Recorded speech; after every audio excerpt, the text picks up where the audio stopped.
Muy buen día a toda la comunidad latinoamericana que nos está visionando en este momento, como Abrazo Latinoamericano, y como siempre nosotros queriéndoles llevar a ustedes un programa más para poder hablar sobre temas interesantes que suceden y que han acaecido en Latinoamérica. El día de ahora en Uruguay, en el mes de la memoria, en este mes de mayo, está dedicado a honrar la memoria de los mártires de la resistencia a la dictadura cívico-militar que gobernó el país entre 1973 y 1985. Durante este mes se realizan diversas actividades y eventos para recordar a los hombres y mujeres que lucharon por las defensas de los derechos humanos, la justicia y la democracia durante ese oscuro periodo de la historia uruguayana. En la madrugada del 21 de abril de 1974 fueron asesinadas, acribilladas a balazos las jóvenes Diana Maidanic, Laura Rayo y Silvia Reyes, que estaban embarazadas de esta última de 3 meses. Es un tiempo para reflexionar sobre la importancia de la memoria, la verdad y la justicia, y para comprometernos a construir una sociedad más justa y solidaria. En el programa de ahora tendremos como tema Muchachas de Abril, la memoria negada, Uruguay en mayo 2023, mes de la memoria. Como invitados tenemos a la profesora Silvia Belizzi, de Madres y Familiares de Detenidos Desaparecidos del Uruguay, al profesor Daoiz Uriarte, abogado director del Instituto de Derechos Humanos y coordinador del área social de la Facultad de Derecho UDELAR de la Universidad de la República Montevideo, Uruguay. También tenemos a Brenda Falero de la Comisión de Memoria de Muchachas de Abril, a Horacio Rayo, familiares Muchachas de Abril, a Virginia Cattaneo Custer de Abrazo Latinoamericano en Milán, Italia. Y pues como recitación vamos a tener videos sobre el poema Otra voz canta del profesor Julio Carmona de la Escuela de Lengua y Literatura de la Universidad Nacional de Piura, Perú. También vamos a tener el poema ¿Por qué cantamos? De Patricio Vial de la Frecuencia Libre de Chile en Bruselas. Y vamos a tener la intervención musical de Ángel Galcerano, cantautor y escritor uruguayano. Así que los invitamos a compartir esta transmisión, a poderla compartir con sus amigos para poder tener una mejor visionabilidad. Vamos a pasar con Rosa María Kuzmay, que también nos acompaña el día de ahora y que nos va a dar la bienvenida.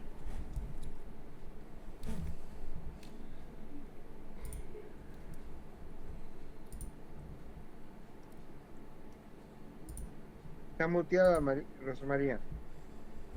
Gracias a ustedes que nos acompañan en esta tarde para Montevideo y en este mes de la memoria para el Uruguay. Estamos presentes y los acompañamos en este homenaje a las muchachas de Abril.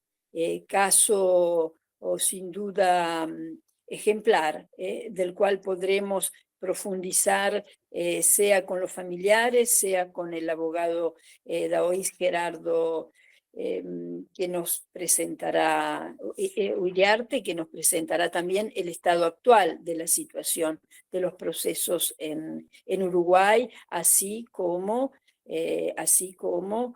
Brenda, que nos traerá, Brenda Falero, que nos traerá un poco su historia y su relación con la Comisión por la Memoria. Es un honor también tener con nosotros el hermano de una de las muchachas de Abril. Y creo que esto es un poco el aporte que queremos hacer hacia todas las asociaciones, hacia el Uruguay y hacia los colaboradores que desde Chile, desde Perú, quieren también estar presentes en este homenaje a las muchachas de Abril, que es el homenaje a la memoria de Montevideo y la memoria del Uruguay. Entonces, vamos a pasar la palabra a Silvia Belizzi, que podemos ver también la imagen de muchachas de Abril que nos ha hecho llegar Brenda Falero, que le agradecemos. Podemos ver la primera imagen, que es exactamente, Muchachas de Abril Justicia. Gracias.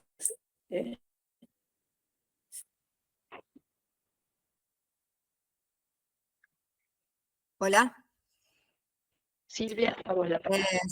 Muchas gracias a Radio ASAL, Abrazo Argentino Latinoamericano, que nos ha invitado a este encuentro, yo diría internacional, porque estamos en Montevideo, Uruguay, pero sabemos de que la red es muy grande, el abrazo que nos estamos dando por memoria, verdad y justicia de todos los países de la región de Latinoamérica que han sufrido un proceso de genocidio durante la década del 70 en nuestros países y que aún hoy, a 50 y más años, porque el caso que nos convoca, el homenaje que estamos haciendo en este mes de la memoria es previo, ¿sí? O sea que son más de 50 años.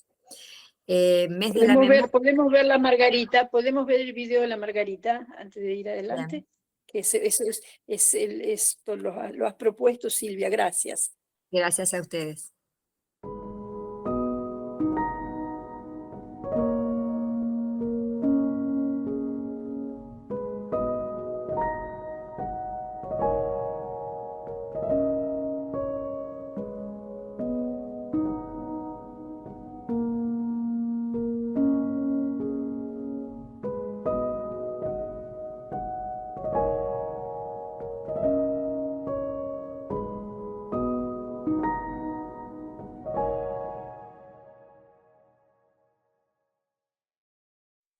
Gracias.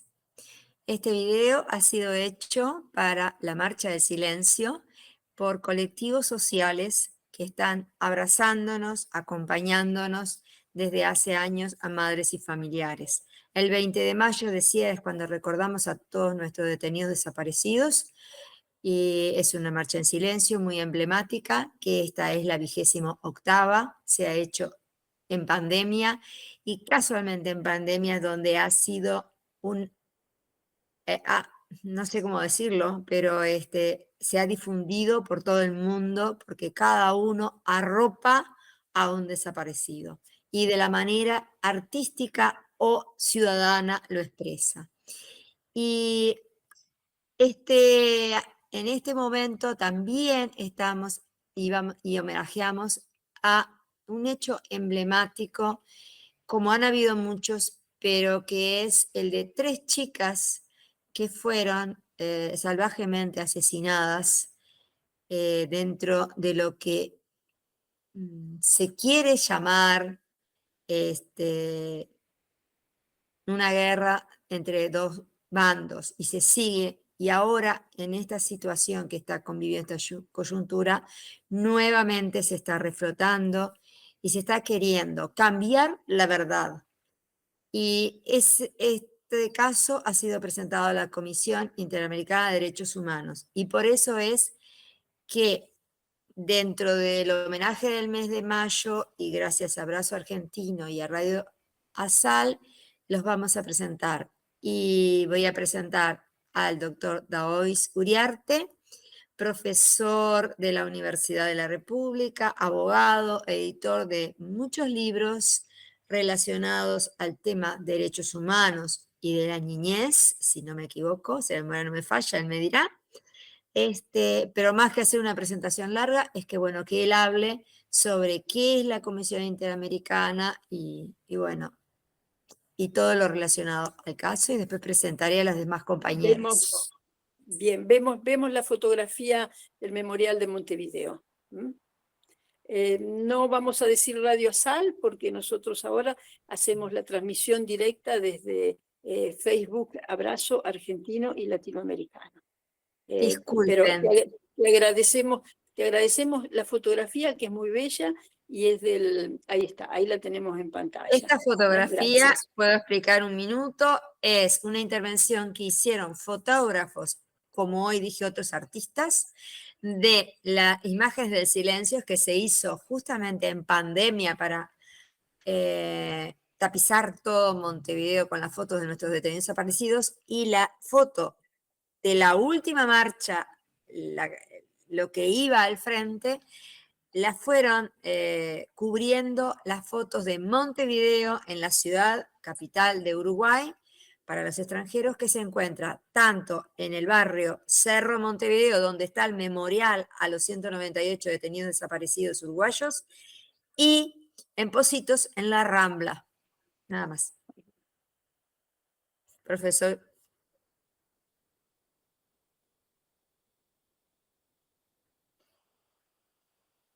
Estás muteado, Taoís. Perdón. Bueno, buenas tardes acá, buenas noches para los que ya es de noche.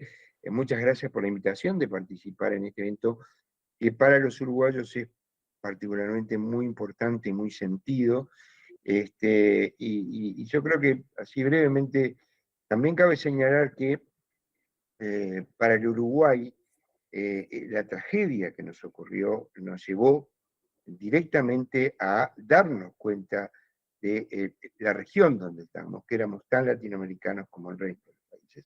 Porque Uruguay, por su dimensión, su población y su historia política anterior, parecía bastante ajeno a estas graves violaciones a los derechos humanos, a las dictaduras, en fin, pero la historia nos alcanzó, nos llegó y nos puso en la misma condición, y eventualmente a veces los números de la tragedia no representan lo que significó para el Uruguay.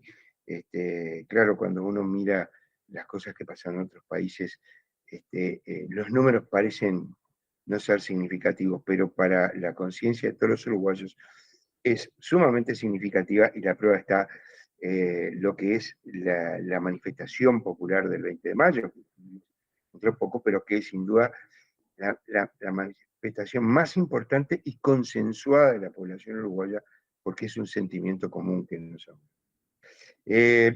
Brevemente, digamos, el Uruguay, cuando sale de la dictadura en 1985, tiene una especie de explosión de vuelta hacia los derechos humanos, y se aprueba, prácticamente inmediatamente, de las primeras cosas que se aprueba la Convención Americana de Derechos Humanos, que ya había firmado, pero que no había ratificado, y se aprueba prácticamente sin condiciones, una pequeña reserva que no tiene importancia en este caso, pero fundamentalmente además reconoce la jurisdicción de la Corte Interamericana. Uruguay además tiene en su constitución, porque por suerte volvimos a la constitución democrática liberal del 66, y en esa constitución existe un artículo 72 que establece básicamente que la enumeración de los derechos que están en la Constitución no es taxativa, y que ella no invalida que también son constitucionales los derechos inherentes a la personalidad humana y al régimen democrático republicano. Y eso, que es una disposición muy parecida a la 9ª enmienda de Estados Unidos, que nos viene del artiguismo además, tiene la virtud de que no nos obligó, como en otros casos, donde los países tuvieron que modificar su constitución y decir, los tratados de derechos humanos son de carácter constitucional. En nuestro país lo son, de acuerdo al artículo 72, y además, al aceptar la jurisdicción de la Corte, uno podría decir, integrar el bloque constitucional de derechos, que están inclusive por encima de la Constitución.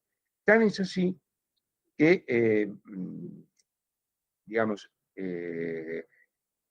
hubo una sentencia de la Suprema Corte que reconoció especialmente que esos derechos que están previstos en los tratados y en la Constitución no son derogables ni siquiera por un plebiscito. Y a partir de ahí, tenemos que decir, bueno, no bien aparece el sistema democrático nuevamente a funcionar, lo primero que se hace es presentar las denuncias de las graves violaciones que se habían dado de todo tipo, ¿no? Es decir, desapariciones, crímenes, como estamos recordando hoy, y una serie de torturas. Uruguay llegó a ser el país que tuvo más presos políticos por habitante. Y, por supuesto, con todos sus anexos, ¿no? Lo que es la tortura, etc. Pero no bien empiezan a llover las denuncias sobre los juzgados, y la Corte reconoce que no es de jurisdicción militar, sino de jurisdicción civil, el sistema político de aquella época, el oficialismo de aquella época, aprueba, una coalición gobernante, una de las leyes, yo diría, de impunidad peores de América Latina. Y digo peores porque ha habido muchas, ha habido leyes de amnistía, ha habido leyes de obediencia debida, de punto final, pero en el caso uruguayo fue tan horrible esa ley porque prohibía ni siquiera investigar.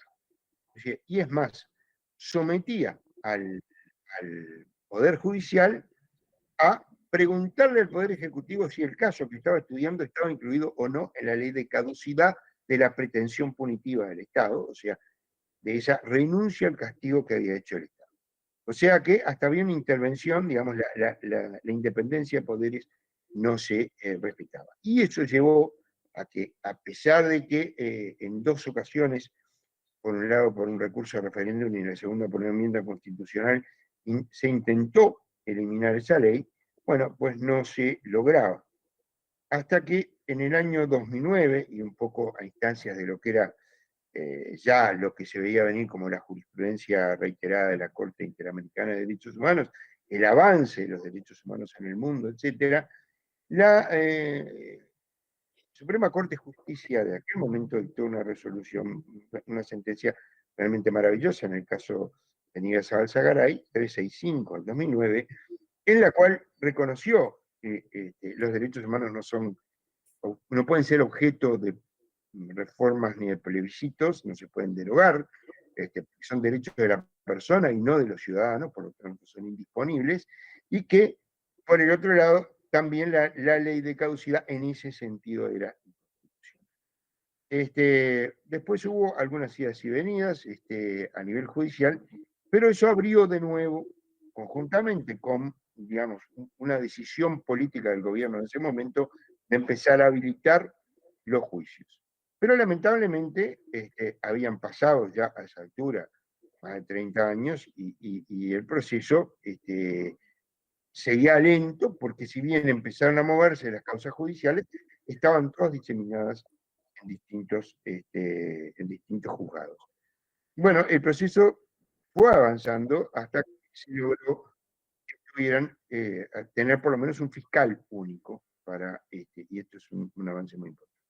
Pero a pesar de todo, si bien muchos militares empezaron a ser procesados y privados de su libertad en función de los delitos, inclusive el propio presidente de la República que dio el golpe de Estado, otros de los presidentes usurpadores, como el general Gregorio Álvarez, que fue además responsable de desapariciones y torturas, no obstante, el pacto que tenían los militares llevó a que no haya en el Uruguay, como pasó por ejemplo en otros países, en la Argentina, nadie que realmente haya no solo hecho un reconocimiento de esos delitos, sino que haya aportado verdaderos datos para terminar con la impunidad, encontrar los desaparecidos, en fin.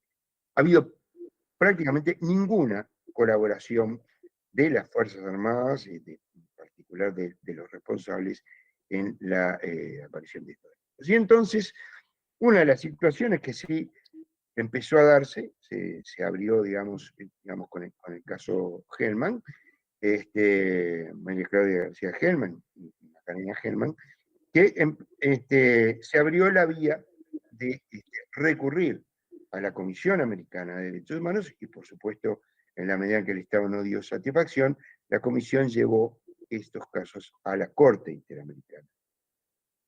Y Uruguay tuvo que empezar a respetar esos fallos, a cumplir con esos fallos, y aunque todavía seguimos pendientes de aprobación de la verdad en muchos casos, se abrió una vía, por lo menos, para llegar a la verdad y por lo menos para llegar a una reparación, no solo la reparación económica que le puede corresponder a los familiares, sino una reparación moral y una reparación histórica, fundamentalmente el tema de la memoria histórica, porque afortunadamente las sentencias de la Corte no se detienen en el caso concreto, sino que analizan cuál ha sido la política pública, la política de Estado con respecto a los hechos de la dictadura, y exige, por tanto, de los gobiernos el cumplimiento de la sentencia en su conjunto, no solo en en asistir económicamente, que eso sería la parte más fácil para los estados,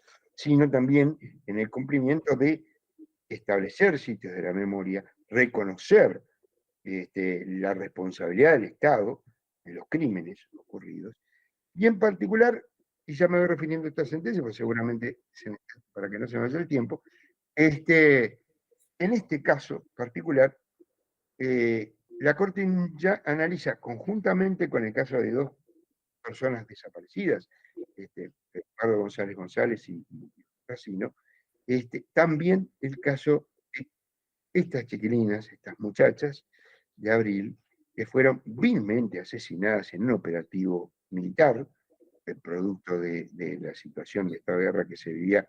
Estado de guerra declarado por ellos, porque en realidad no realmente fue una guerra.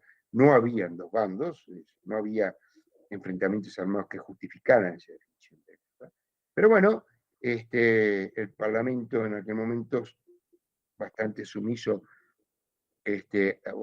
asustado por la situación, autorizó a las Fuerzas Armadas a intervenir, y las Fuerzas Armadas intervinieron con la brutalidad que era característica de esas épocas.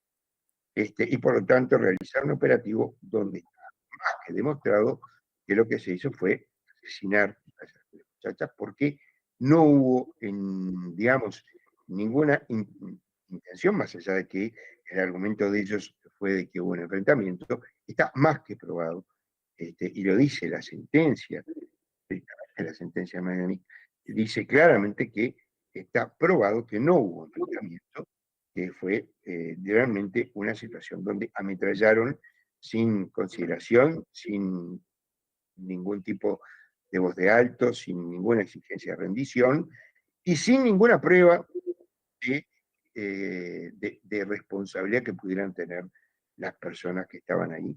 En este caso, esas tres muchachas, inclusive una de las cuales estaba embarazada. Y esto es un episodio que se intentó ocultar, y lo peor de todo es que hasta el día de hoy encontramos con algunos senadores, prácticamente militares, que dice, para mí no fueron muchachas de Abril, sino que para mí no son las muchachas de Abril, sino que eran subversivos.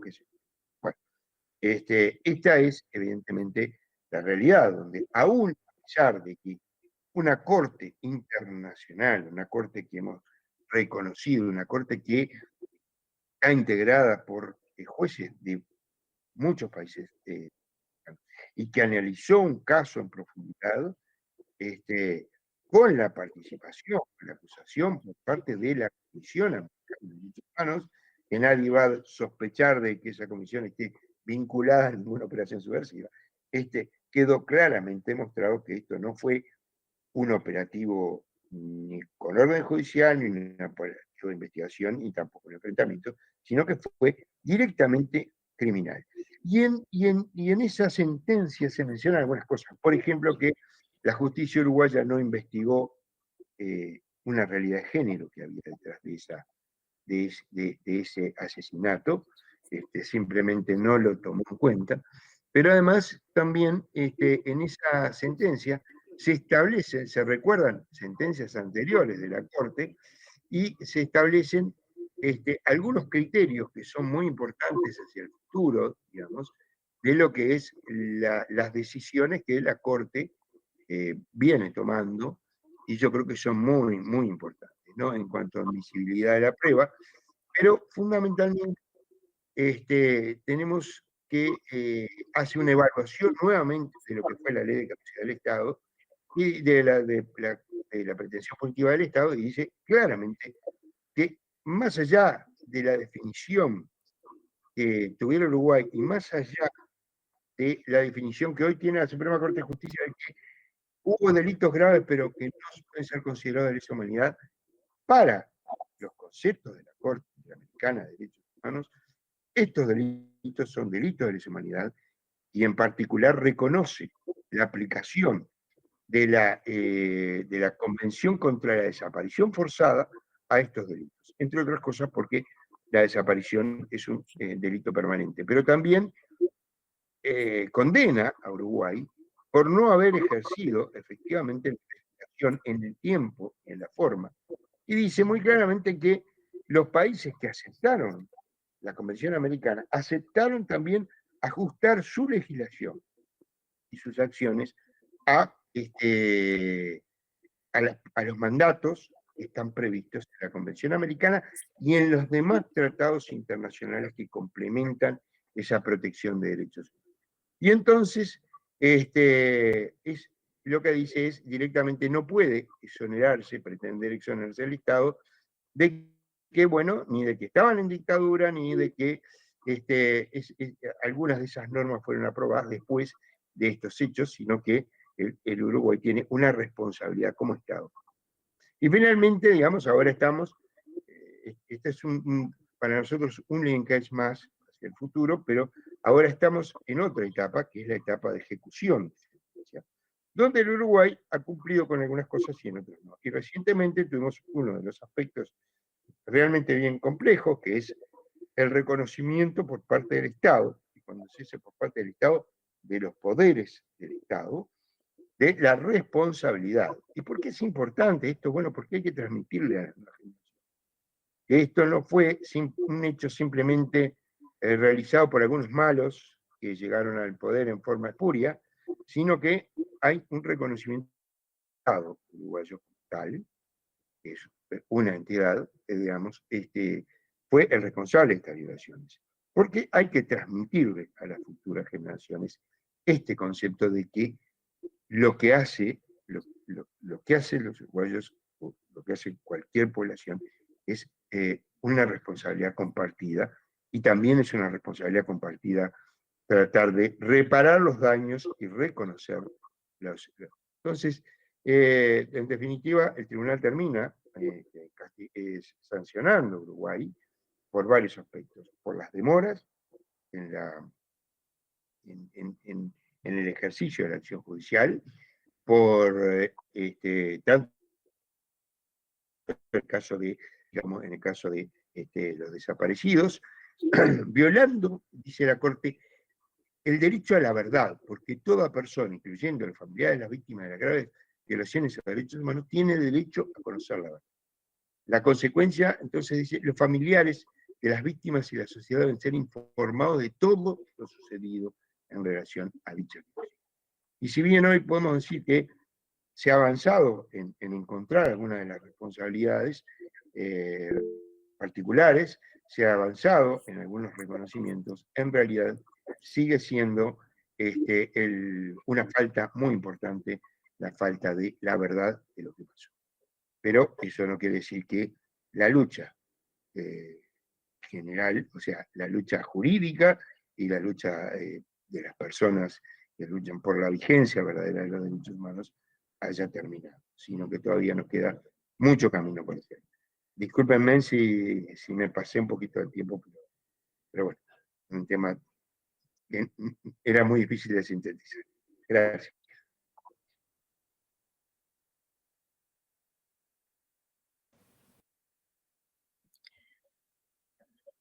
Hola. Sí. Bien.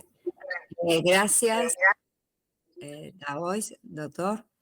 Y ahora vamos a seguir presentando a Horacio Raggio, hermano de Laura, que nos va a hablar de las muchachas, quiénes eran, y hacer un raconto histórico. Y bueno, aquí tienes la palabra, junto con imágenes de las chicas. Todo tuyo, Horacio.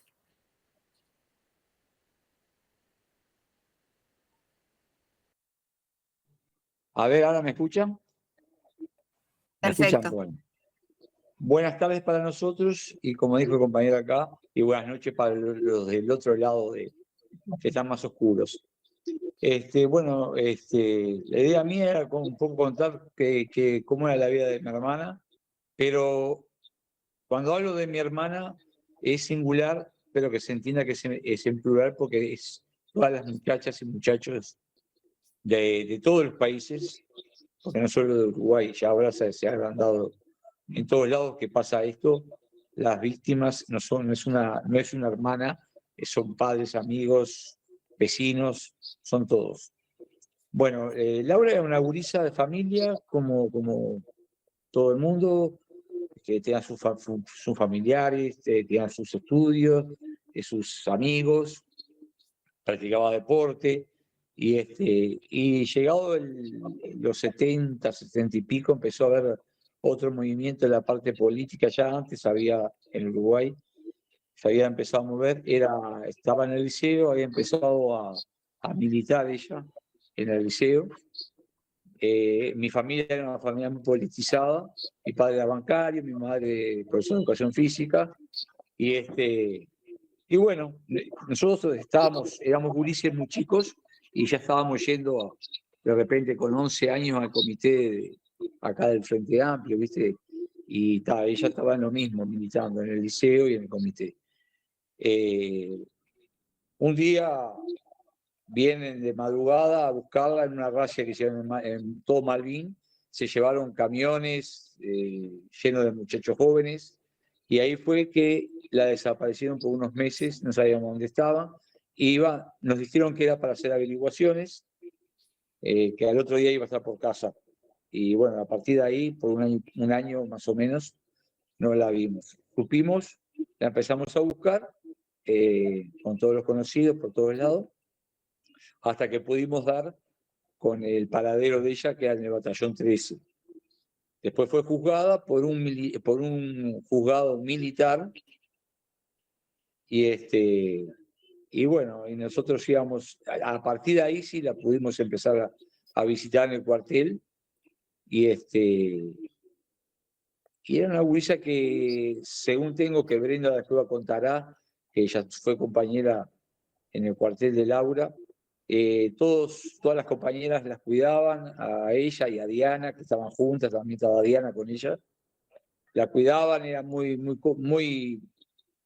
era la nena entre todas ellas, se puede decir, como dicen ellas, y las cuidaban bastante a las gurisas, pese a que habían pasado por todo lo que pasan cuando entran a un cuartel, toda la gente militante, pasaron por la tortura, pasaron por los plantones y todo lo que ya conocemos que pasa en un cuartel, que no es como esto que está pasando con los compañeros, entre paréntesis, militares que están en el cuartel de Cuestión de Arena, que es un cuartel VIP. Hoy justamente estaban viendo la televisión acá y estaban hablando de ellos, porque la verdad, están pasándola de vacaciones, salen a ver a sus familiares cuando pueden, no han sido torturados, no le han hecho submarino, no le han puesto picana, toman su sol.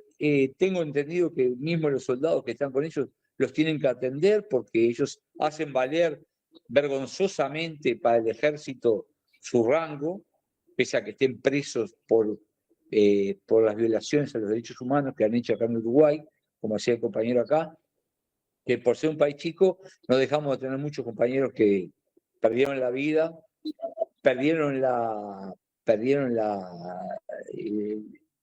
y no perdieron porque al contrario, les dieron más fuerza para vivir y más fuerza para seguir combatiendo desde el lado de la palabra y de la memoria. No se ha perdido eso, por suerte. Bueno, pasado un año, Laura salió, le dieron la libertad, y yo me acuerdo que era un gurí, estaba en el coche de mi viejo ahí en Aconcagua, en Malvin, y era un domingo, y yo estaba sentado en el coche escuchando música, en el coche, un Dodge del 56 viejo, yo me iba para la vereda, le ponía la música, y mis viejos, Marta y Cholo, estaban en la esquina, y en eso miro para el lado del centro, al frente del auto, y venía una muchacha con un bolso, cargándolo en la espalda.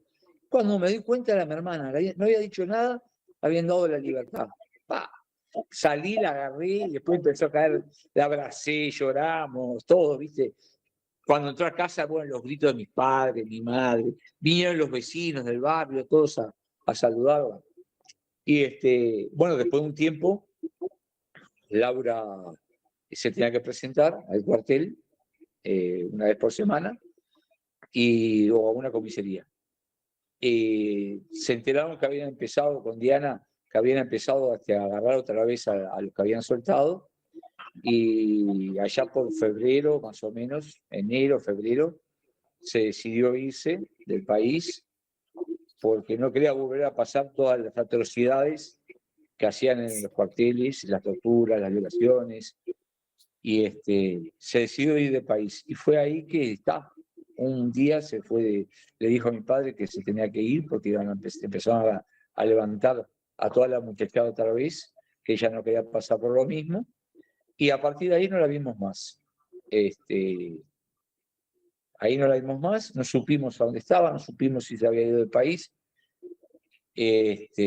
hasta que un día nos llaman y nos avisan. Yo tengo teléfono, me piden que llame a mi viejo y le dicen que fuera como un paquete que uno recibe, que la fuera a retirar al hospital militar de Uruguay, a retirar el cadáver. Allá fue mi viejo, desesperado, con un tío mío, que fue el que entró y la reconoció. Y bueno, y a partir de ahí se puede decir que fue la muerte de mi hermana con la muerte de mis padres, porque mis padres a partir de ahí ya no eran los mismos, ya quedaron deshechos para el resto de la vida, como cualquier padre, cualquier persona que pasó por lo mismo sabe lo que hablamos, aunque lo quieren negar, como decía el compañero, lo quieren negar lo que fue el enfrentamiento. Después yo pasé, la verdad que pasé un par de años sin ir al lugar, hasta que fui y me di cuenta de cuál había sido el enfrentamiento. Estaban metidas en una cuchita, en una caja de cartón, metidas, le estaban disparando de todos lados. De todos lados. Ellas estaban metidas entre un ropero y una puerta, que fue ahí donde las encontraron muertas, abrazadas a las tres, llenas de bala. Ese fue el famoso, como dice el compañero, el famoso enfrentamiento. Es una casa que es un pasillo que se entra, es una S, y en el ángulo de la S estaba el apartamento donde ellas se enfrentaron, las tres gurisas, según dicen que con granada y con un revólver, enfrentaron a batallones de personas que estaban preparadas para la guerra con tres mujeres encajonadas en una casa, disparándole de los techos y desde el frente de la casa. Sí, dicen que ellas tiraron una granada, dicen que ellas les respondieron al fuego, nunca se comprobó porque se hicieron como el peritaje que se hicieron de las balas, son todas balas de alto calibre. Las acusaron de haber matado a Dolvar, a un policía que venía, no me acuerdo el nombre ahora, a un policía que venía en bicicleta de hacer una vigilancia, y a un militar, y a otro lo dejaron herido. Y se comprobó que eso todo fue cruzado de ellos, porque las muchachas no podían disparar, se les comprobó. Pero hasta el día de hoy, acá en Uruguay, esos partidos políticos militares que hay, y otros que no son tan militares, pero son lamebotas, no sé si se entiende en otros idiomas lo que quiere decir lamebota, porque acá también se puede decir alcahuete de esa gente, en criollo nomás, si decir han dicho barbaridades de las gurisas, lo han querido mostrar de todas maneras, pero la corte, con todos los elementos que se ha recabado, ya dictó que fue un fusilamiento, un asesinato, no fue un enfrentamiento, y que pueden decir lo que quieran, seguir diciendo lo que quieran, pintarlo del color que quieran, pero la Corte ya deliberó. Yo lamento que tuvimos que ir a la Corte Internacional para Derechos Humanos para que pudieran fallar de esa manera. Cuando la mamá de Jorge Barrios, yo me acuerdo cuando fue a declarar en el 80 y pico, no, sí, por ahí, un poco más quizás, fue a declarar y me decía que la acompañamos. Les voy a ver la cara a estos asesinos delante del juez y les voy a decir, porque usted fueron los que entraron a los balazos. Lo voy a decir ante la jueza. Ya se sabía que habían sido ellos. Pero, como acá dicen que acá no en todas partes del mundo, que la justicia tarde pero llega, no es un consuelo que llegue ahora, la verdad, porque ya sabíamos es lamentable que tenemos que acudir a medios internacionales, tanto nosotros como cualquier persona de otros países que han sufrido las atrocidades, Argentina, Venezuela, Chile, Paraguay, todo Brasil, todos los países que han sufrido dictaduras han sido atroces, y bueno, eso se tiene que saber, y el nunca más, que se queda como un eslogan, nunca más dictadura de Estado, todo eso se tiene que empezar a respetar. Este 20 de mayo la marcha va a ser, si Dios quiere, como el año pasado, va creciendo año a año, porque la gente, pese a las mentiras que quieren poner en la cabeza de la gente, no le entra, no se dan cuenta que no le entra, y cada vez es más grande. Yo agradezco que me dejen participar y que haya podido terminar de hablar sin emocionarme, porque siempre me pasa lo mismo. Un abrazo grande, pero este abrazo tiene que ser un abrazo muy grande para todos los participantes, y que vamos arriba, que se puede. Gracias, Horacio. Te acompañamos. Y recordaste a Hilda Barrios, ya no era, es una de nuestras queridas recordadas muchachas de Abril, cuyo esposo, Washington Barrios, es uno de los 198 uruguayos que aún sigue desaparecido, donde la verdad sigue secuestrada, todas las verdades. Han desaparecido de cuerpo, pero están con nosotros en el alma. Exactamente, igual que Laura, Todos, que Diana todos. y que Silvia están presentes. Todos. Bien, ¿quién me ayuda? Seguimos, creo que con un video. Hola, sí, buenas tardes. Seguimos ahora con una proyección de fotos que... Perdón, que interrumpa. Te presento, Virginia, uruguaya, emigrada en Italia, y miembro de Abrazo Argentino Latinoamericano. Gracias, Silvia, por tu cortesía. Bueno, esperemos que nuestro director pase la proyección de las fotos. Un gusto a todos los panelistas y bueno, adelante, director. Vamos a escuchar la recitación de la poesía del profesor Julio Carmona, Virginia. En este momento, bueno, el profesor Julio Carmona hará una recitación del poema Otra voz canta, ¿está? Recitado por él. Este profesor, digamos, interpretará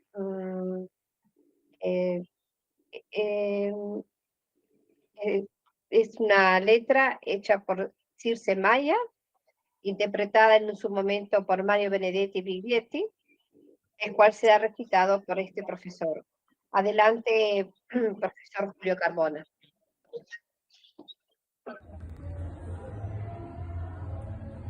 Otra voz canta, poema de Circe Maya.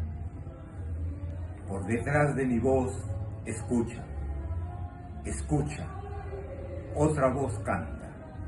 Viene de atrás, de lejos, viene de sepultadas bocas y canta. Escucha, escucha, otra voz canta. Dicen que no están muertos, escúchalos, escucha, mientras se alza la voz que los recuerda y canta. Cantan conmigo, conmigo cantan. Dicen que ahora viven en tu mirada. Sosténlos con tus ojos, con tus palabras. Sosténlos con tu vida, que no se caigan. Escucha, escucha, otra voz canta. No son solo memoria, son vida abierta, continua y ancha. Son camino que empieza y que nos llama. Cantan conmigo, conmigo cantan. Dicen que no están muertos, escúchalos, escucha, mientras se alza la voz que los recuerda y canta. Cantan conmigo, conmigo cantan.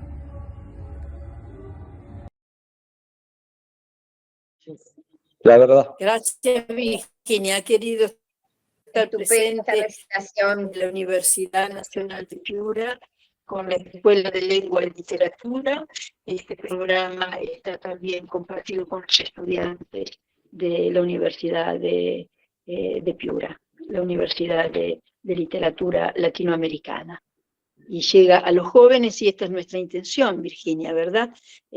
Silvia, es nuestra intención, Horacio y Dauris, y es nuestra intención, Brenda, que pueda llegar estas memorias de las jóvenes muchachas de Abril a los jóvenes. Entonces, esto es también la colaboración y la presencia de la Universidad Nacional de Piura, Perú, con su profesor, que es un gran escritor peruano, y ha querido donar este poema para Horacio y su familia, y para todos los familiares de las muchachas de Abril. Gracias.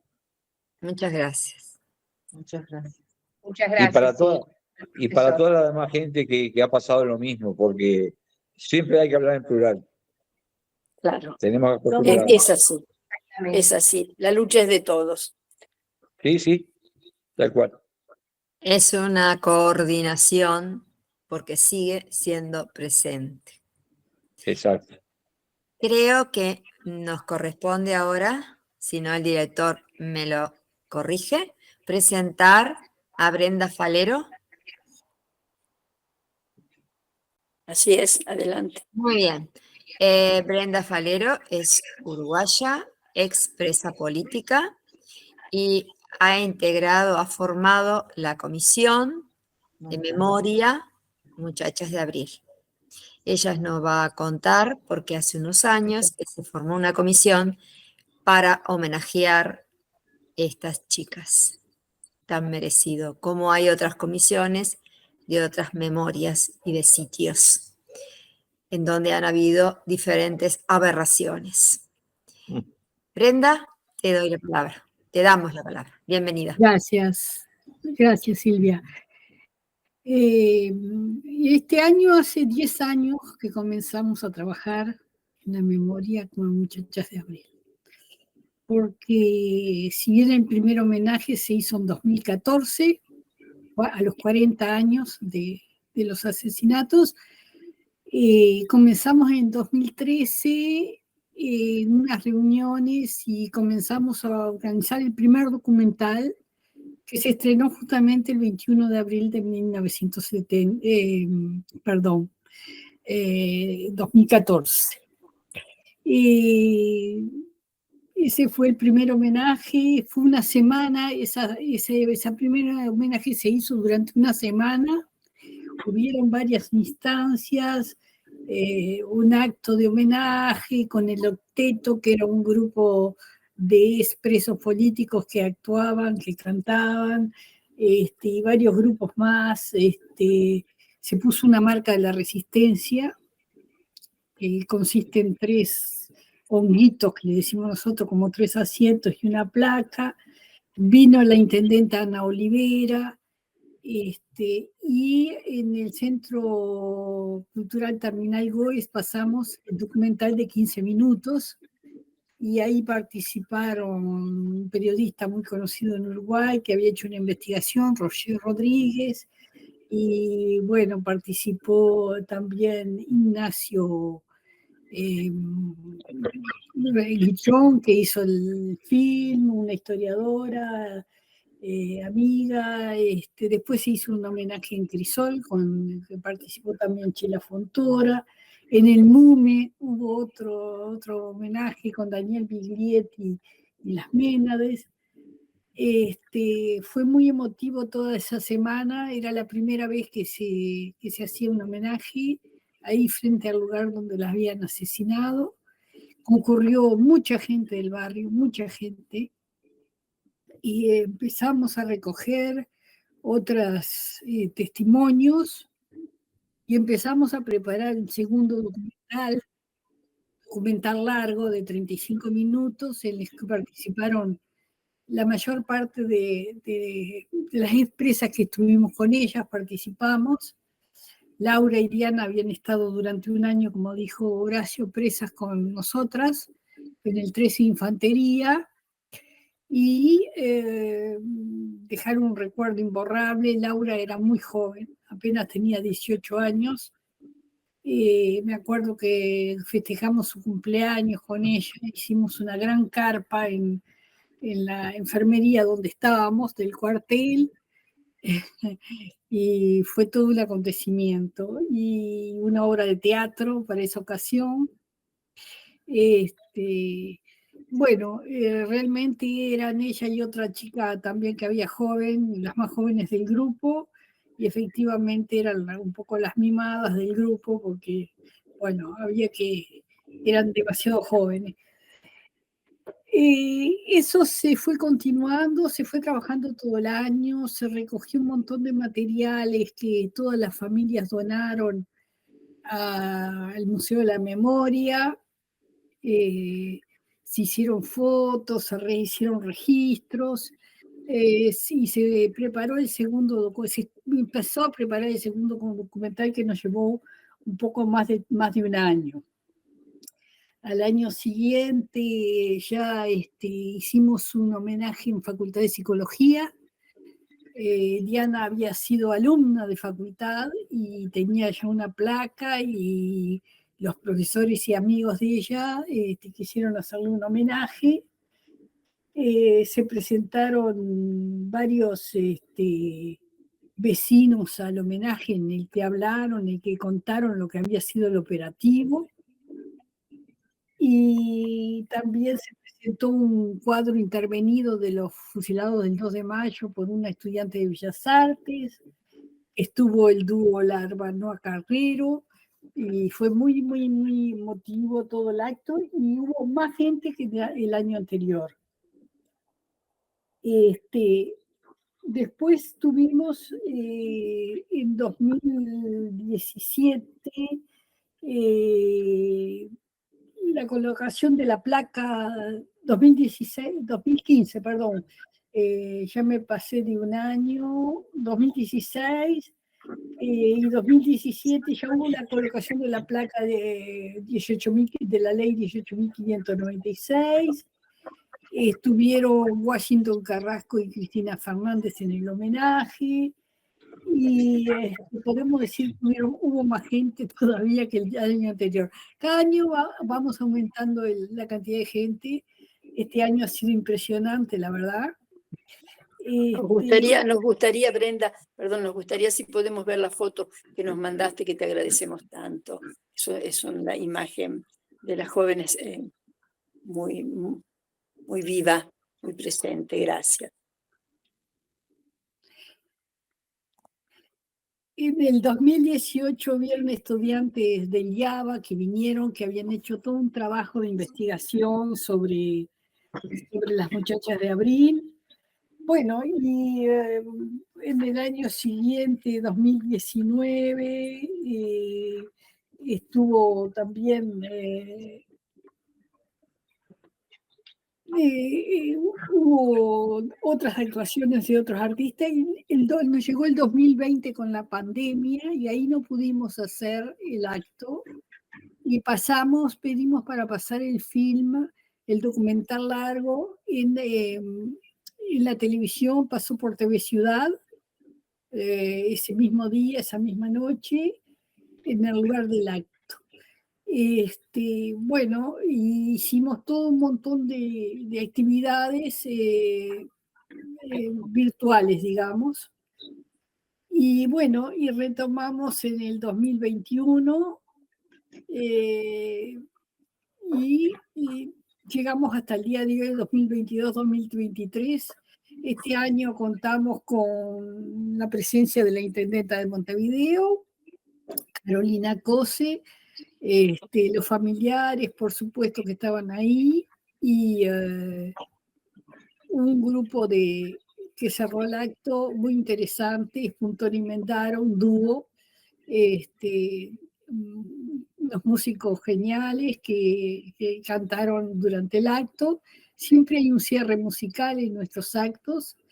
Y hubieron, además del homenaje que hacemos el 20, hubieron 4 homenajes en todo.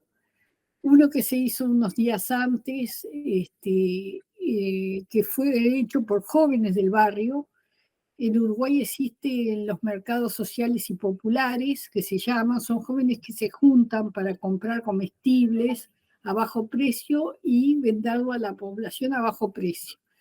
Y esos grupos de jóvenes, que son como unos 20 en el barrio ese, decidieron pasar el film una noche y la gente se trajo sus sillitas plegables y los muchachos se sentaron en el piso y fue muy genial porque además contaban del barrio, de lo que vivían, de los que lo habían conocido, que habían visto, conocían a la familia de Silvia de ahí, de la zona.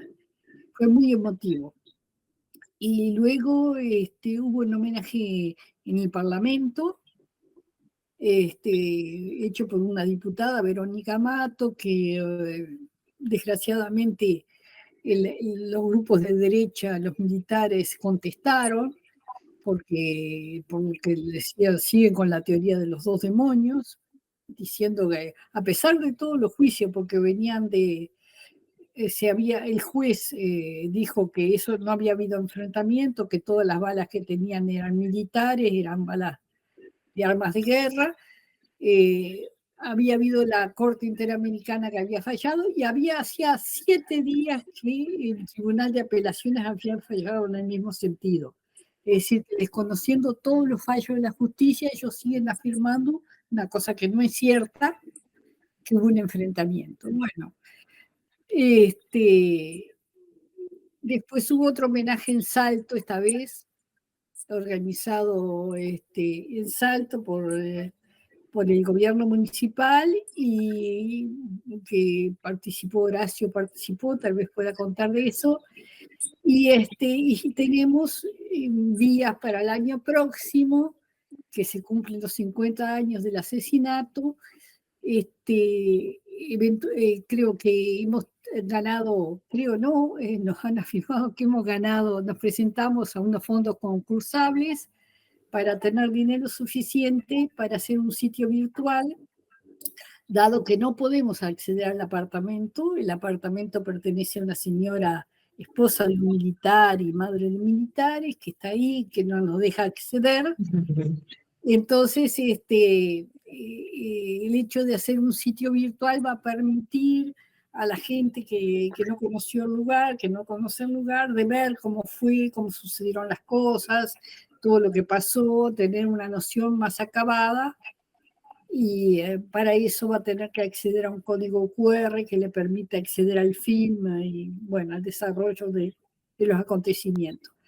Esperamos poder tener ese trabajo terminado para el año próximo, para el 21 de abril, y poder presentarlo. Entre tanto, vamos a tener que colocar una placa, porque se ha considerado que es un sitio de memoria. Vamos a poder poner la placa de sitio de memoria con una iluminación particular. Espero que lo podamos hacer este año, y ya el año que viene tener el sitio virtual, que va a ser un gran avance para consolidar este sitio de memoria. Muchas gracias. Gracias, Brenda, por tu aporte. No sé si Horacio quería por todo el trabajo, de la comisión. Sí, claro, de toda la comisión. Lo que decía... También tener, ¿no?, para los estudiantes, para los jóvenes. Vamos también a ese pasar QR, eso. perdón que te corte, Rosmarie, queda para todo el mundo que tenga acceso simplemente de acá. Muy Perdón, Horacio, importante. ¿querías agregar algo? No, lo que Brenda contaba, que sí, fui a Salto, nos invitaron y fuimos con mi señora hasta Salto, al acto en la Intendencia. La verdad que estuvo muy emotivo, la gente, como siempre, ¿viste? No sé si uno lo ve con esos ojos de cuando te quieren hacer un cariño al corazón. Nos recibieron divino, con la misma inquietud que en todos lados, en todo el mundo, que les está costando, nos contaban que les está costando que la gente joven se integre un poco más a las situaciones, para averiguar lo que ha pasado, lo que se habla, si es verdad o no es verdad. Era mucha gente veterana la que había. pero la verdad estuvo muy emotivo el acto, muy lindo. Y como te digo, fue un mimo al alma que nos hicieron a todos nosotros y a toda la demás gente. Ya tengo invitaciones para ir a comer asado y todo lo demás, ya conseguí todo allá en Salta. Pero no, nos recibieron estuvo muy emotivo y fue muy aclaratorio, porque además también se habló de los 20 fusilados de Soca, de Soca, de los de la casa del Partido Comunista. Estuvo muy claro la persona que habló. Y en fin, se ha ido creciendo, como dice Brenda, se ha ido creciendo en el interés de la gente, porque el querer saber particularmente lo que pasó con las muchachas, pese a que quieren mentir sobre el hecho, la gente está mostrando interés, y eso es bueno, que no quede como algo perdido, ¿viste? Esto Todo muy es bueno. producto del trabajo de ustedes, ¿eh? El producto del trabajo Y de calculo que ustedes, sí, que claro se ha que sí. buscado De llegar todos. por todos lados, la radio, la televisión que podemos ir, que es TV Ciudad, porque los demás es como que no Muy bien. lo hablan como una necesidad Claro. de prensa, pero Gracias, sí, gracias. claro. Has traído Pero eso va una rica sumando, cuestión. perdón que me sume, eso va sumando a cada uno de los casos. Hay más interés en saber de uno, de otro. Digamos que cada uno va unido de la mano al otro compañero. Sí, obvio. Están Eso todos me hace agarrados. recordar, perdón si me extiendo, al monumento que hay de donde la marcha sale de Jackson, el monumento a los detenidos desaparecidos de Latinoamérica, que le explicaba a Rosmarie en una charla, para quienes no sepan, que está emplazado en la avenida Rivera y Jackson, en la capital de Montevideo, en una rinconada, y que representa como si fuese el enlazado al infinito de cada uno, ¿verdad? Es como los cuerpos de cada uno que se van enlazando. Una cadena. Exacto. Muchas gracias. Ahora también Lina. Virginia nos trae un homenaje de Latinoamérica para ustedes. Sí, a continuación vamos a tener un intérprete chileno, en el cual tiene una radio en Bruselas, en la cual tiene una frecuencia que se llama Frecuencia Libre de Bruselas, y nos va a interpretar este poema de Mario Benedetti, ¿Por qué cantamos? Patricio Vial, presente, chileno, que habita en Bruselas. Un gusto. ¿Por qué cantamos? De Mario Benedetti. Si cada hora vino con su muerte, si el tiempo era una cueva de ladrones, los aires ya no eran Buenos Aires, la vida nada más que un blanco móvil. Usted preguntará por qué cantamos. Si los nuestros quedaron sin abrazos, si la patria casi muerta de tristeza y el corazón del hombre se hizo añicos antes de que explotara la vergüenza. Usted preguntará por qué cantamos. Cantamos porque el río está sonando y cuando suena el río, suena el río. Cantamos porque el cruel no tiene nombre y en cambio tiene nombre su destino. Cantamos porque el niño y porque todo, y porque algún futuro y porque el pueblo. Cantamos porque los sobrevivientes y nuestros muertos quieren que cantemos. Si fuimos lejos como un horizonte, si aquí quedaron árboles y cielo, si cada noche siempre era una ausencia y cada despertar un desencuentro, usted preguntará, ¿por qué cantamos? Cantamos porque llueve sobre el surco y somos militantes de la vida y porque no podemos ni queremos dejar que la canción se haga ceniza. Cantamos porque el grito no es bastante y no es bastante el llanto ni la bronca. Cantamos porque creemos en la gente y porque venceremos a la derrota. Cantamos porque el sol nos reconoce y porque el campo huele a primavera y porque en este tallo y en aquel fruto cada pregunta tiene su respuesta. Estupenda la interpretación, digamos, de Patricio Vial, con esa fuerza que nos pone, digamos, la piel así un poco tesa, ¿no? Bueno, así de esta manera, ¿cómo interpretó Patricio, digamos, este poema de Mario Benedetti? Ángel Galcerano cantará también, ¿por qué cantamos? Es un uruguayo Vamos a, radicado en Italia.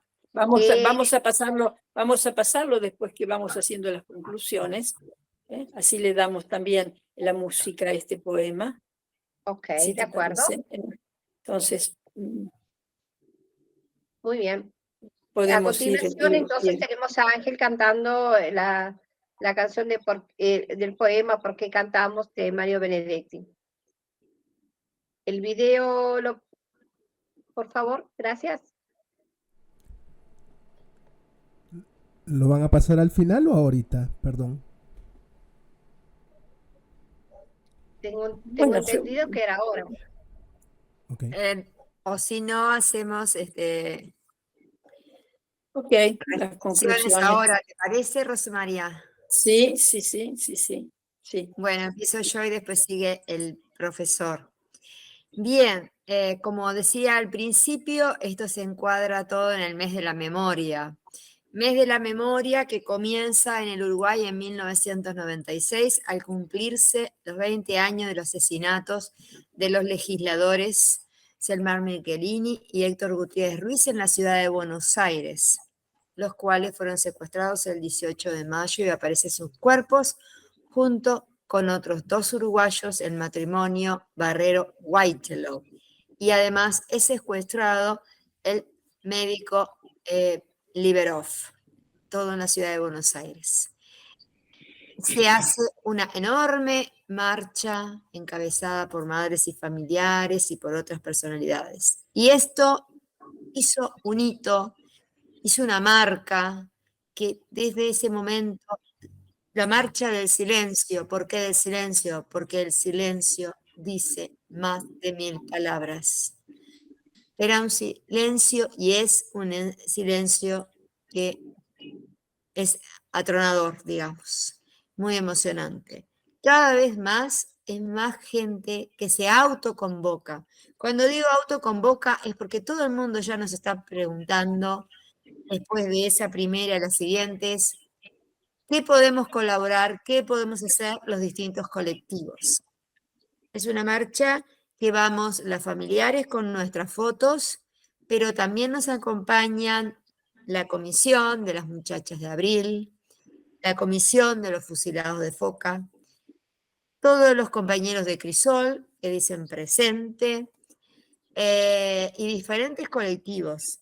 Y a raíz de la pandemia, esta marcha ha surgido espontáneamente porque no se podía reunir en cada casa, en cada ciudad, en cada plaza donde haya 1, 2, 3, o el grupo que sea, que se pone a plantar margaritas, que es nuestro símbolo, símbolo que hizo durante la marcha de los estudiantes en 1984, ¿verdad, Aois?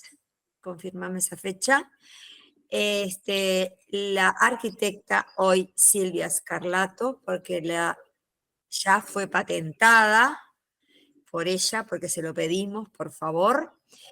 El emblema que gustosamente las primeras madres, entre ellas, bueno, estaba mi madre, Milka, que después van a escucharla hablar en un video, Lucy Barburu, le pidieron que querían un emblema, así como las madres de la Plaza de Mayo tenían el suyo. Bien, pero que fuera algo que representara vida, ¿sí? Entonces, bueno, es una flor, porque le decimos margarita, pero es una flor generalizada que le falta una flor, que le falta, en realidad no es que le falta un pétalo, en realidad son 2 pétalos, porque faltan integrantes.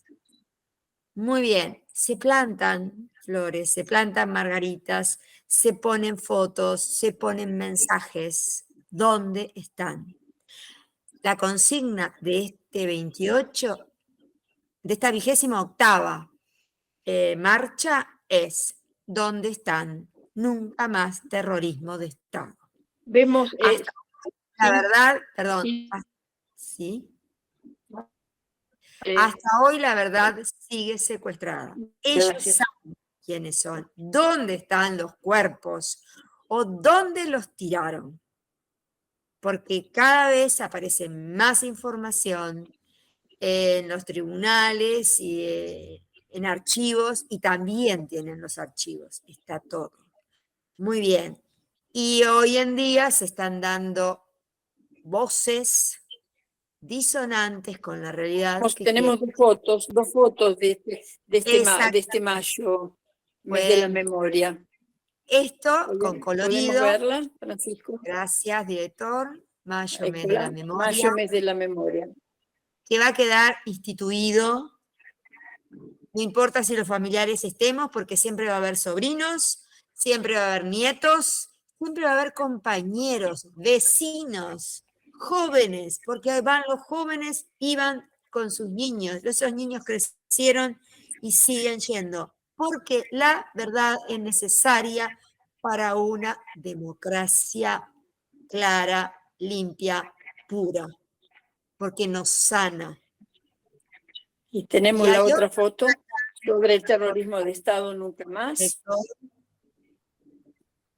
Esa es la convocatoria y creo que en esa están también los hashtags.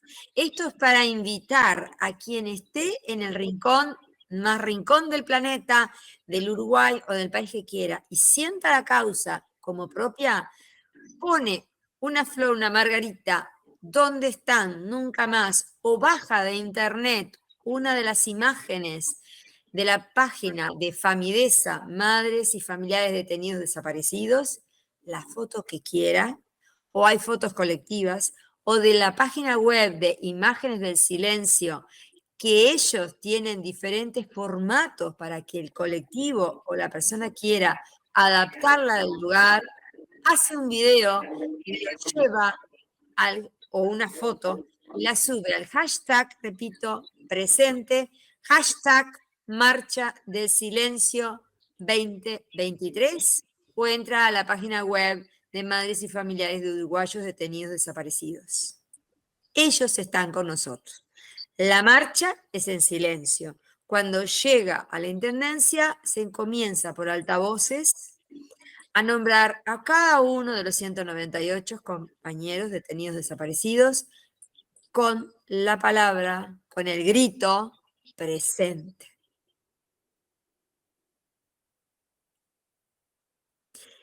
Gracias, Silvia. ¿Podemos escuchar a María Bellisi?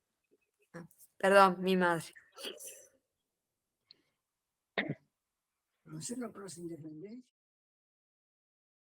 Los invito a todos este 20 de mayo a participar de la marcha que hacemos todos los años. Este año, las fotos de nuestros familiares las llevamos entre... Ahí se cortó. Creo que dice Silvia, las fotos las llevamos en el corazón. ¿Qué decía? Algo así decía. En realidad es de entonces la llevamos entre todos, porque Imágenes del Silencio hizo más de 200.000, creo que fueron réplicas que fueron al interior y se distribuyeron, no con palos como las que llevamos los familiares, sino para que cualquier integrante, participante o que no marchaba, pero porque hay gente que se queda mirando la marcha porque no puede caminar o porque desea participar mirándola toda, manteniendo una forma. Me decía mi madre recién que empiezan en la Intendencia a decirse los nombres hasta la Plaza Cagancha, donde está el Monumento a la Libertad, que se termina con el himno. No hay proclama. Bueno, pasamos la palabra a Daoís, que nos va a ir concluyendo el encuentro. Profesor Daoís, Iriarte. Bueno, muchas gracias. Es un poco difícil a veces hablar porque es tan emocionante esto, trae recuerdos feos, pero también el recuerdo lindo de la solidaridad y de se puede decir que el 20 de mayo es la solidaridad de un pueblo, porque en los números fríos hay que ver que han participado en esa marcha ya generaciones, y esa marcha siempre reúne por lo menos el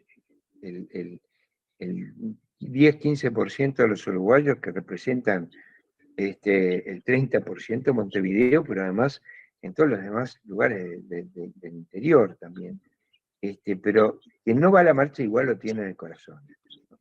Y afortunadamente esas encuestadoras de opinión que han hecho encuestas, y bueno, más del 75% de los uruguayos se siente identificado con esa marcha. Y quisiera que existiera en el Uruguay realmente la verdad y la justicia que todos desean.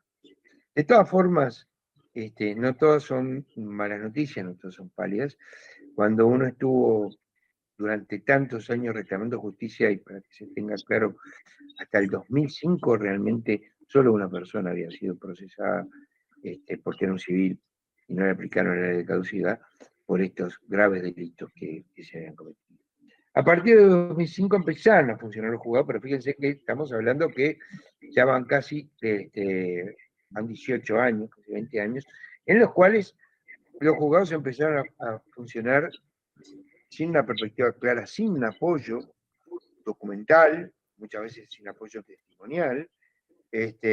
Nunca se entregaron los archivos completos, existieron, digamos, trampas de solitario con la documentación, y con ese pacto de silencio del que ya mencioné anteriormente. Pero lo cierto es que el proceso ha ido avanzando en un sentido positivo, a pesar de que lentamente, y bueno, se han hecho logros prácticamente la cúpula militar de aquella época, que eran los principales responsables, casi todos han sido procesados y condenados, apenas inclusive bastante largas, y realmente, y algunos no lo han sido porque fallecieron, algunos de ellos inclusive se han suicidado antes de ser conducido a la justicia, pero bueno, eso implica que de todas formas ha habido un avance, y desde el punto de vista jurídico ha habido avance en cuanto a que, en gran medida por la sentencia que yo mencioné, el 365 del 2009 de la Suprema Corte de Justicia, más la condena de que fue Uruguay por la Corte Interamericana de Derechos Humanos en el caso de Kelman, eso llevó a que se impusiera en el Uruguay la necesidad de derogar la ley de caducidad de la pretensión punitiva. Ha habido un retroceso parcial porque la Suprema Corte de Justicia, con una nueva integración más conservadora, entendió que algunos de esos artículos en los que se interpretaba el artículo 72 se dejaba, digamos, entendían que eran inconstitucionales. No obstante lo cual, el Uruguay en el camino aprobó el Tribunal Penal Internacional, a través de la ley 18.026, que tiene dos virtudes. Primero, deja establecido en el futuro lo que son los delitos de lesa humanidad, y hace un relato de ellos, y tiene además un artículo 29 que es muy importante porque establece como delito el defender, digamos, o promover los hechos, defender los hechos que dieron lugar a estas violaciones de derechos civiles. Que lamentablemente, a pesar de que lo hemos intentado, no se ha intentado en algunos casos, algunos militares han salido a defender su actuación durante la dictadura, pero de todas formas esa norma está y es importante.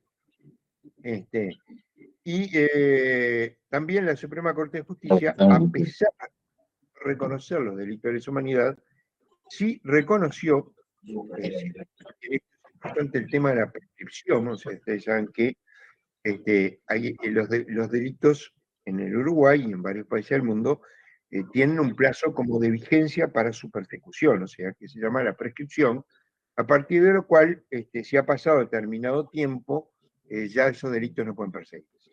En particular, en el Uruguay, algunos de esos delitos están con la prescripción de 20 o 30 años, con lo cual nos ponían el problema de que algunos ya no podían ser juzgados. Pero la Suprema Corte de Justicia Uruguaya, en una especie de intento de equilibrar la situación, no aceptaba los delitos de lesa humanidad, pero sí aceptó que durante el periodo de vigencia de la ley de caducidad de la pretensión punitiva del Estado no se computaba la prescripción.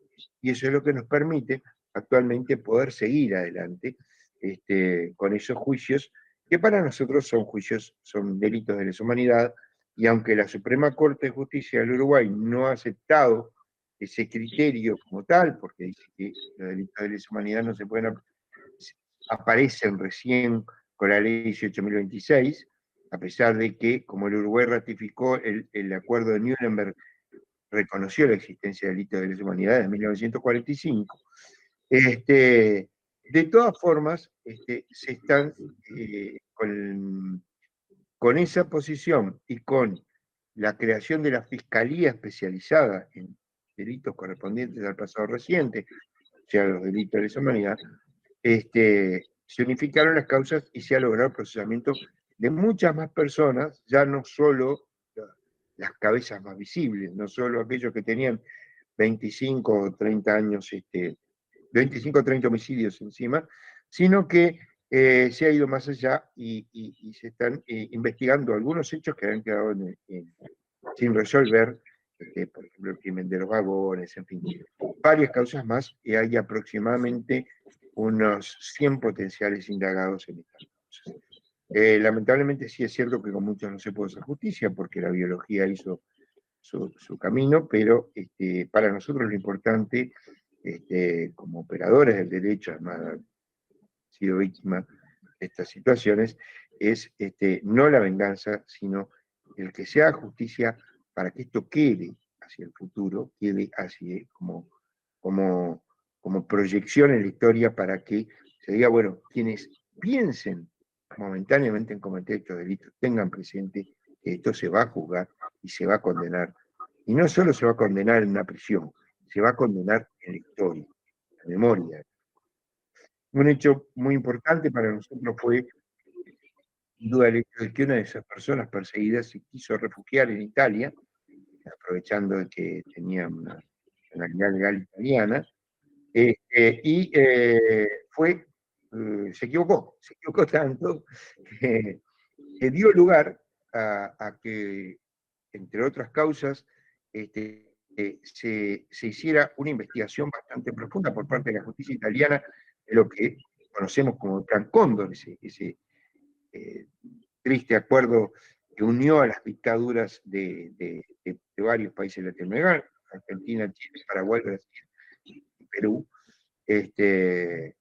y demostró que efectivamente la coordinación represiva había estado por encima de todas las barreras legales, por encima inclusive de todas las diferencias nacionales, y habían intercambiado presos y desaparecidos, y habían desaparecido por cuenta y orden de otros. Y creo que es uno de los factores importantes.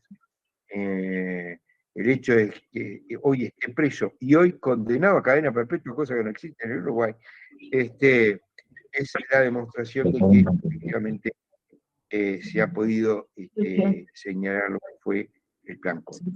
Finalmente decirles que en el Uruguay se sigue trabajando, pero también estas cosas han generado reacción. Hay una expresión política que integrada por muchos de quienes participaron de esa dictadura militar y otros que la defienden, y ha presentado ha hecho exposiciones claras en el sentido de que, bueno, se trata de una venganza y que hay que terminar con estos juicios, y que no tiene sentido procesar a unos pobres viejitos que cuando no eran viejitos cometieron estos delitos y que además disfrutaron de una libertad que no merecían durante todos estos años. Y eso se ha planteado en dos hipótesis. Una que es un proyecto de reparación de personas, de víctimas de lo que fueron las eventuales acciones de grupos armados. No dice guerrilla, pero el objetivo era tratar de equilibrar y mostrar esa figura que también ha manejado en otros países como la Argentina, que es la teoría de los dos demonios, digamos, y entonces, a través de esas reparaciones, agregarle reparaciones a los militares, policías y algunos que ya habían recibido reparaciones por reparaciones económicas, pero más que las reparaciones económicas, obviamente el intento es modificar la historia, modificar la imagen de la historia, modificar la memoria. Y el otro aspecto que también se ha señalado es, digo, con un poco más de inteligencia, que en algunos lados, donde se han planteado indultos, se han planteado situaciones de gracia, lo que acá se ha manejado es la posibilidad de que aquellas personas condenadas vayan a cumplir la prisión domiciliaria. Obviamente que esto se encubrió en los objetivos de decir, bueno, de humanización carcelaria que están previstas en la ONU para aquellas personas de avanzada edad. Obviamente quienes cometieron, fueron responsables de todos estos delitos, hoy por hoy están entre los 65 y los 70 años. Y por eso intentaron encubrirlo bajo un plan de humanidad, pero finalmente inclusive lo llegaron a decir expresamente. Después hubo una modificación por parte de los partidos que integran la coalición, con el partido que estamos hablando, que cuestionamos ante el Parlamento y la cual le dijimos expresamente al Parlamento que sea cual sea la forma que se busque llevar a la prisión domiciliaria a estas personas, van a ser continuados en Uruguay por parte de la Corte Interamericana de Derechos Humanos, porque la Corte Interamericana de Derechos Humanos ya se adelantó a esto a pedido de la Comisión Americana de Derechos Humanos, estableciendo, además de una sentencia que tiene que ver con Perú, con el indulto a Fujimori, y otra sentencia que tiene que ver con Chile, digamos, donde se les otorgó no un indulto, sino otro instrumento legal que se conoce como la suspensión condicional de la pena, donde la Corte ha dicho, estos son los casos de Barrios Altos y La Cantuta, que donde la Corte ha dicho esto no se puede aplicar a las personas responsables de la violación. Pero por las dudas, cuando sesionó el año pasado la Corte Interamericana de Derechos Humanos acá en el Uruguay, emitió lo que se llama la opinión consultiva 29 del 2022, donde justamente se refirió a la posibilidad de cualquier mecanismo judicial que impida el cumplimiento de la pena de aquellas personas que, aludiendo razones humanitarias o de edad, se utilice para evitar que cumpla la pena los responsables de las graves violaciones a derechos humanos, advirtiendo además que no importa cuál es la definición del país, si son de lesa humanidad o no, lo importante es si son responsables de graves violaciones a derechos humanos, no importa cómo se los denomine jurídicamente, sino que importa cuál es la base material en la que se aplica. Y en esto ha sido muy claro, por lo tanto nosotros hemos tomado esas advertencias, que además fueron acompañadas por los relatores internacionales de las Naciones Unidas y el comisionado parlamentario para el sistema carcelario. Y por lo tanto, esperamos que esta ley no se apruebe, tenemos esperanza de que esta ley no se apruebe, porque si se aprueba, evidentemente va a haber una condena internacional para el Uruguay.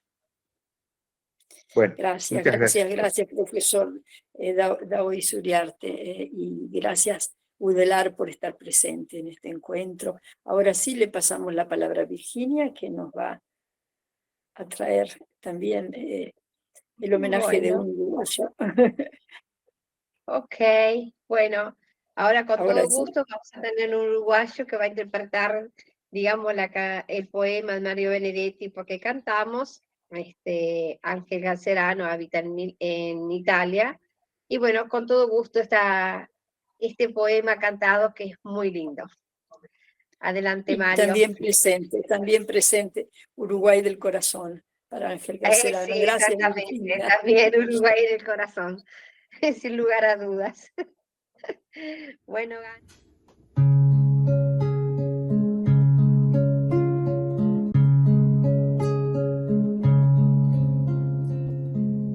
cada hora viene con su muerte. Si el tiempo era una cueva de ladrón, los aires ya no son tan Buenos Aires.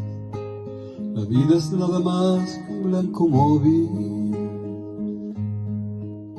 Usted preguntará por qué cantamos, si los nuestros quedaron sin abrazo, la patria casi muerta de tristeza, el corazón del hombre se hizo añicos antes de que estallara la vergüenza. Y usted preguntará por qué cantamos. Cantamos porque el río está sonando, y cuando suena el río, suena el río. Cantamos porque el cruel no tiene nombre, y en cambio tiene nombre su destino. Cantamos porque el niño y porque todo, y porque algún futuro y porque el pueblo. Cantamos porque los sobrevivientes y nuestros muertos quieren que cantemos. Si fuimos lejos como un horizonte, si allí quedaron árboles y cielo, si cada noche siempre era una ausencia y cada despertar un desencuentro. Y usted preguntará por qué cantamos. Cantamos porque llueve sobre el surco y somos militantes de la vida, y porque no podemos ni queremos dejar que la canción se haga ceniza. Cantamos porque el grito no es bastante, y no es bastante el santo ni la bronca. Cantamos porque creemos en la gente y porque venceremos la derrota. Cantamos porque el sol nos reconoce y porque el campo huele a primavera, y porque en este tallo, en aquel fruto, cada pregunta tiene su respuesta.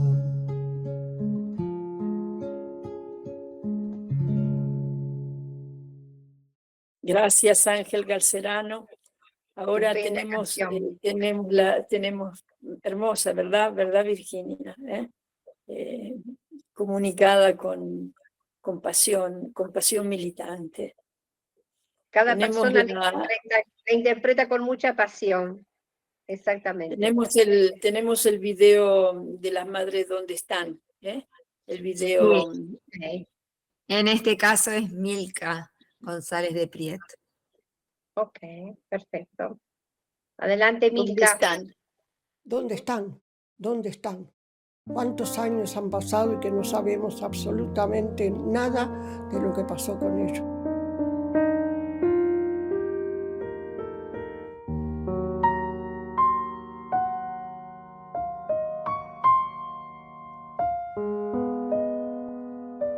Yo no quiero morirme sin tener una respuesta.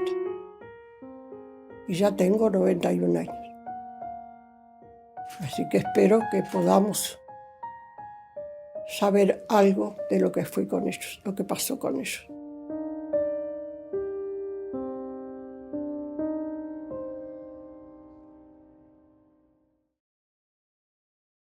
Sí, nos quedamos con estas preguntas. ¿Dónde están? Gracias, Silvia, por Y por compartir. tenemos el poema que ha querido transmitir al grupo nuestro amigo desde Bruselas, el chileno Patricio Vial, ¿verdad, Virginia? Sí, exactamente. Y ya vamos terminando también con un mensaje que nos mandó Silvia de toda la marcha. Bueno, escuchamos a Patricio Vial en el poema para el homenaje a las muchachas de abril. Sí. ¿Por qué soñamos? Cuando el mundo se tiñe de gris, cuando tanta gente es infeliz y la esperanza es un desliz, nosotros soñamos. Cuando el cielo se empaña y se seca la campiña y de la tierra las entrañas, nosotros soñamos. Cuando unos pocos con su vivir someten de tantos el sentir sin nada compartir, nosotros soñamos. Cuando el surco se diseca y la planta se enchueca y aún verde la fruta se seca, nosotros soñamos. Cuando el río en su andar no llega al mar, antes la sequía se lo va a tragar, nosotros soñamos. Cuando los que dijeron libertad sometieron su dignidad ante la adversidad, nosotros soñamos. Cuando aquellos que gritaron igualdad callaron su cantar, dejando hijos que no saben luchar, nosotros soñamos. Cuando se muere la fraternidad y se seca como una flor sin fruto dar, dejando tristeza y soledad, nosotros soñamos. Cuando el inmigrante, moderno caminante, vive con su vida en peligro constante, nosotros soñamos. Cierto, la verdad no son ensueños, pero son los sueños quienes inventan otra realidad. Por eso nosotros soñamos. Muy bien. Estupenda esta interpretación. Excelente. Vial es muy conmovedente cuando lo interpreta, mucha fuerza. Bueno, esto es para todos, para todo el grupo que agradecemos. Esta noche nos ha acompañado y nos ha traído esta memoria viva de las muchachas de abril, que son corazón de la memoria del Uruguay y de Latinoamérica. Los vamos despidiendo nuevamente, teniendo como objetivo en este trabajo la transmisión a las jóvenes generaciones. Nuestro trabajo de esta noche lo podrán transmitir también a través del canal YouTube y difundirlo para que los jóvenes puedan compartir también este pedazo de vida que esta noche nosotros hemos compartido. Gracias, porque la verdad, la memoria y la justicia está siempre viva, no solo en nuestra esperanza y en nuestros sueños, sino en nuestro trabajo y en nuestro compromiso con los jóvenes y con las generaciones que seguirán adelante llevando esta lucha. Si Francisco también nos quiere dar un saludo. Sí, muchas gracias a todos por haber participado, a todas las personas también que han visto el programa de ahora. Durante este mes se llevan a cabo diversas actividades culturales, pienso educativas y políticas, que recuerdan a las víctimas de la dictadura, y para hacer un llamado también a la reflexión sobre la importancia de la democracia, la libertad y la justicia en nuestra sociedad. El mes de la memoria pienso que es una oportunidad para que el país de Uruguay y pues toda Latinoamérica también reconozcan los valores del valor de la verdad, de la memoria, y para que se comprometan a trabajar juntos también para construir una sociedad más justa y solidaria. Gracias Francisco.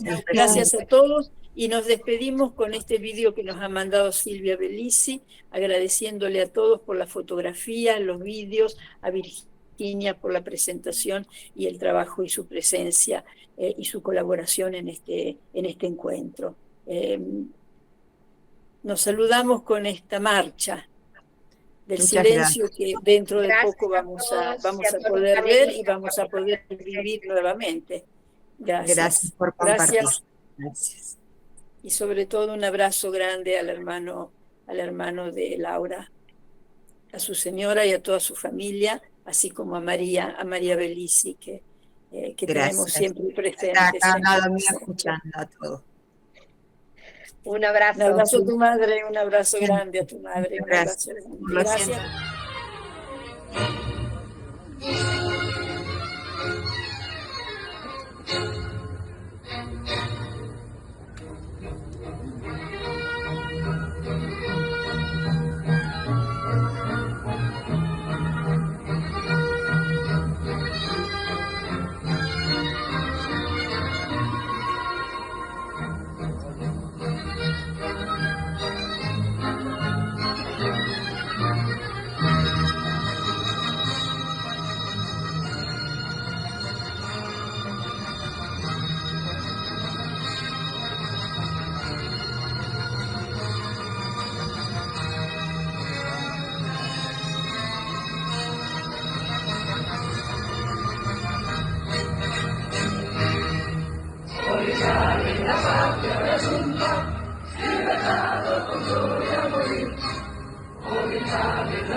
Ese gozo que el alma produce.